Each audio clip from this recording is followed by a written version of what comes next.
नाहीये ह्या योजना कार्यान्वित करण्यासाठी. तर त्याच्यासाठी काय होतंय, सगळ्या त्यांच्यावर भार पडतोय जे ऑलरेडी स्टाफ आहे त्याच्यावर.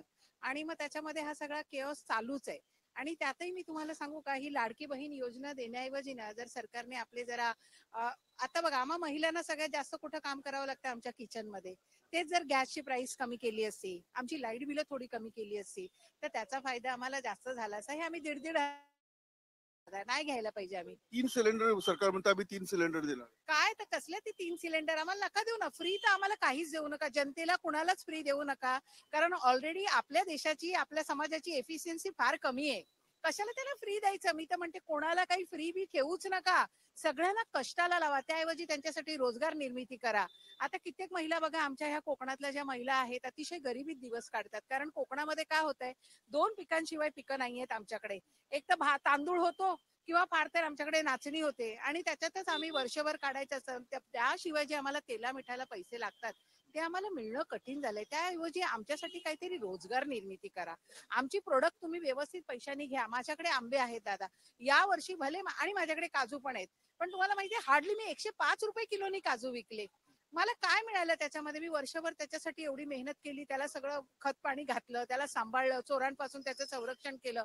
कोकणात एक तर चोऱ्यांचा भयानक प्रकार वाढलाय, त्याच्याकडे सरकारने लक्ष द्यावं. आम्हा बायकांना सिलेंडर द्यावे, आम्हाला काहीतरी चांगला रोजगार द्यावा आमच्या महिलांना.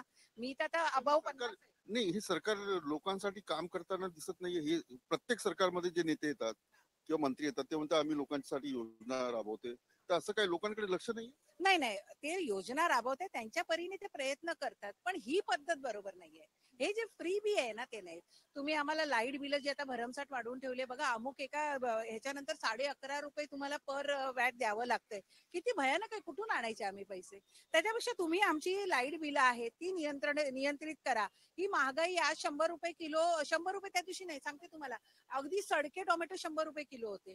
हे सगळं कसं काय होतं? त्याच्या शेतकऱ्यांना काहीतरी मदत करा, त्यांच्याकडनं चांगलं उत्पन्न काढून घ्या आणि ते समाजाला पुरवा किंवा समाजाला त्याच्या कामाला लावा कुठेतरी. त्यांना फ्री काही देऊ नका, असं माझं ठाम मत आहे. तर सरकारने ती योजना घोषित केल्या. शेवटचा माझा प्रश्न, याचा एकनाथ शिंदे, भाजप आणि अजित पवार यांच्या पक्षाला फायदा होईल? काय सांगू त्या साहेब, बघा आता ज्या महिलांना फुकट घेण्यात आनंद वाटेल, त्या 1500 रुपयात ज्यांना खुशी वाटणार आहे, त्या त्यांना नक्की वोट देतील. आणि मी तर म्हणते ठीक आहे, इतर सरकारपेक्षा हे सरकार बरंच आहे, वाईट अगदी नाहीये असं माझंही म्हणणं आहे. पण तरी ह्या सरकारने ह्याच्यापेक्षा बेटर केलं पाहिजे असं माझं म्हणणं आहे. महाविकास आघाडी सरकारमध्ये आली तर बेटर होईल. बेटर होईल. आघाडी नको, आघाडी नको बाबा. महाविकास आघाडी नको. नको, तो कचरा आहे सगळा. ते सगळे एकत्र आपापसात पहिले गादीसाठीच भांडतील. आपल्याला तसे नकोय ते आपापसात भांडणारे. ते विरोधक म्हणून खूप छान आहेत.